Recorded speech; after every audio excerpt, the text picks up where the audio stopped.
Hey guys, this is Caleb and I'm here with Brian, and today we're going to be going over the game Overwatch. Kind of an outline of what we're going to be talking about. We're going to start with the background of the game, and then we're going to go into some of the life skills you can get from playing this game. And then after that, we'll also talk about some of the diversity that Blizzard introduced into this game, as well as some of the stereotypes that they had that the fans weren't very happy with. So I hope you enjoy it. All right. So yeah, this is Overwatch, and so let's do a short history. Okay, so this is made by a company called Blizzard, and they're owned by Activision. So originally, Blizzard wanted to make a MMORPG called Titan, but the project got scrapped because it got a little too ambitious. But not like the people who worked on Titan carried the ideas of like I guess the core concepts over to Overwatch. So basically, what Titan really wanted was a team-based, well, MMO shooter. But yeah, that didn't happen. So instead, they ported it to their next IP, Overwatch. Um, yeah, so basically, this Overwatch is a team-based shooter that revolves around four main classes that 22 heroes fall into. So the four classes are attack, defense, support, and tank. And basically, all the heroes just fall into these four classes. So right now we're playing Hanzo, and he's a sniper, so he's a defense hero. So yeah, there's a large emphasis on teamwork in Overwatch, and this is shown by like team composition and hero counters. So basically, if you didn't know, each hero is has one like they're good against certain like they're good against other heroes and weak to. It's kind of like rock paper scissors. It's like Pokemon, kind of like that. So let's say Hanzo, he's a sniper, so he's really good against people who are stationary and far away. So like let's say like a stationary sentry or something like that. But he's really bad against people who rush him down, like let's say a green cyborg ninja or something. So it kind of works like that basically. So they implemented that so no one hero couldn't be like super OP and like like good at everything basically. So yeah, that's how like Blizzard I guess implemented teamwork into Overwatch and like team compositions and the importance of having a balanced team, I guess. So like let's say you're weak to one hero, someone else on your team might be good against that hero, so you can have him back you up or something. So it's kind of like that basically. Yeah. So Blizzard, besides making team composition like a really relevant thing, they also wanted to create like a really diverse set of heroes spanning upon like across multiple ethnicities and I guess genders. Which yeah, gender like you can play as like guys, girls, and even robots and monkeys. So yeah, it's pretty cool. Um, yeah, so it was first revealed in the alpha at BlizzCon in 2014, closed beta from like late 2015 to early 2016, and then it became open beta in like May of 2016, where it had 9.7 million players. Yeah. So yeah, that's a lot. This is a multi-plat game, so it's on PC, console, and console, so Xbox and PS4. And yeah, so going to the diversity thing, yeah, there are 22 heroes spanning over 13 different countries. Yeah, and the voice actors for most of these heroes are from their respective countries, which is like really cool, because that's like something that doesn't really happen often, and I'm glad Blizzard went through with that. So, playing a game like Overwatch, there's a lot of different skills that you can get through it. Really, playing any kind of like massive online game where it's based off of team play, you learn a lot from those kind of games. Working together with others is a key like factor in this game, and really, you can't win if you aren't like willing to work together with your teammates, because like every match you play is there's always an objective. Like you have to take this bomb to the other team's base, or like capture King of the Hill or capture the flag, stuff like that. And it's super important that all your teammates are working together towards this objective. Like if you go into a match and you decide, I just kind of want to do my own thing and like screw the objective, like it's not going to end up going well, and your team's probably going to lose that match because everyone has to work together. Also, when you're playing in a team-based game, and like if you've been playing with like the same group of people for a while, and you've built like a community with them, uh, you start to begin to like figure out each other's skills, and you can start like basing your team off of like what champions you choose. You can start basing that off of like who's good at what and stuff. And so it really helps you kind of like come together and like unify your group because um, everyone is doing what they do best, and it's all like going together to make the best team you can have.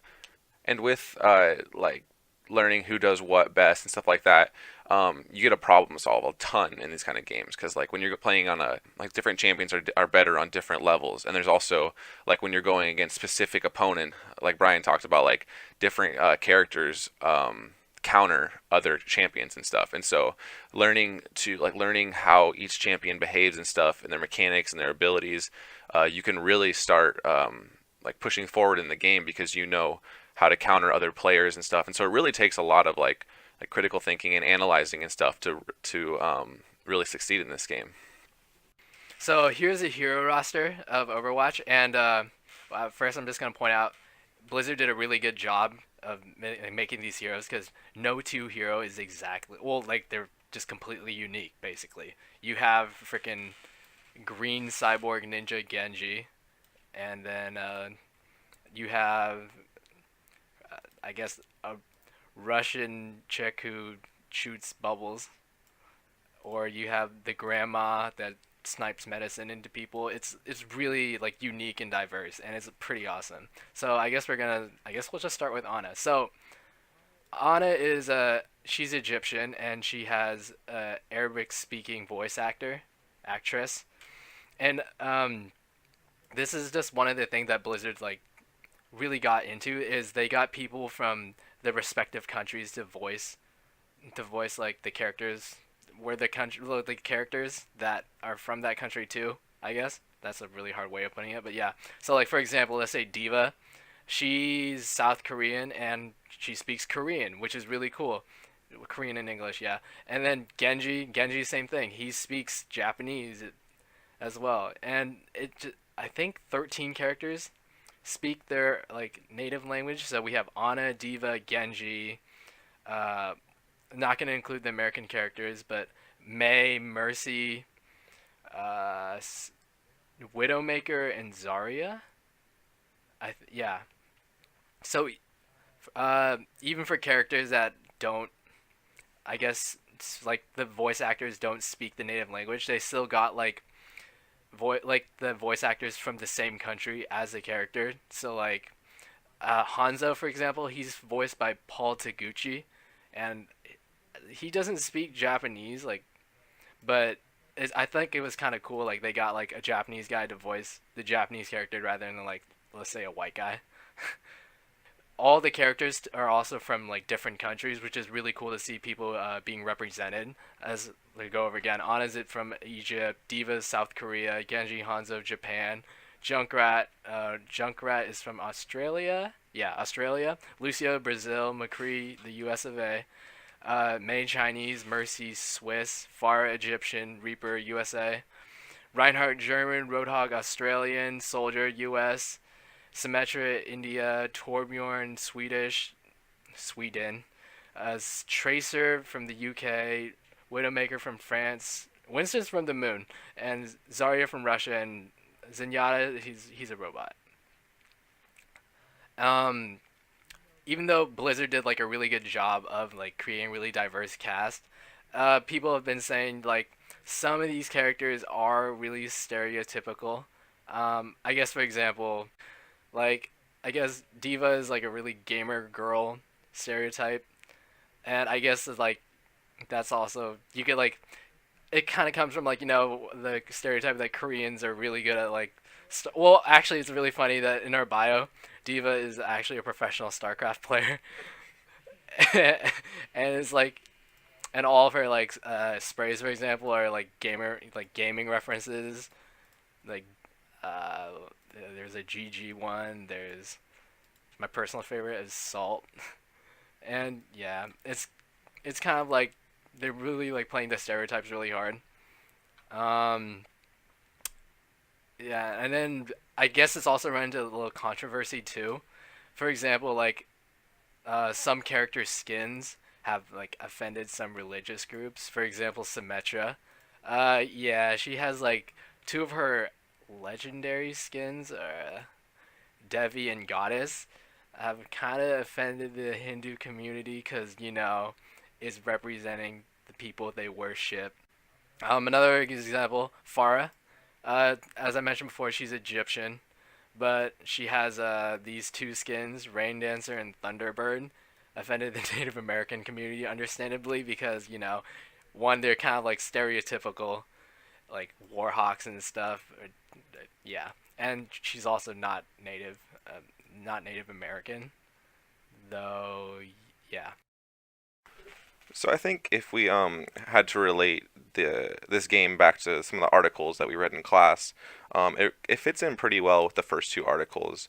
For example, the Assassin's Creed article, the author talked a lot about how the makers of Assassin's Creed had a good representation of the Native American culture and how they just did a really good job with that. And I think that ties in with Overwatch because you can tell that Blizzard worked really hard to diversify the characters and stuff, and like by bringing in the voice actors, and it just really made the game seem authentic and legit.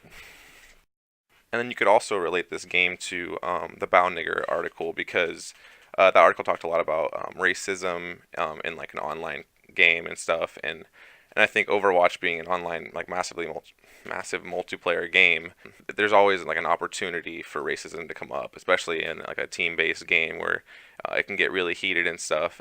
Players are like banned all the time because of racist comments to other teammates or opponents and stuff, and so that I think definitely ties in with that article. So yeah, that's Overwatch. I hope this video has helped give you guys like a base knowledge of the game, as well as maybe spark some interest in you, and maybe you'll want to pick it up and play it at some point. So yeah, thank you for watching.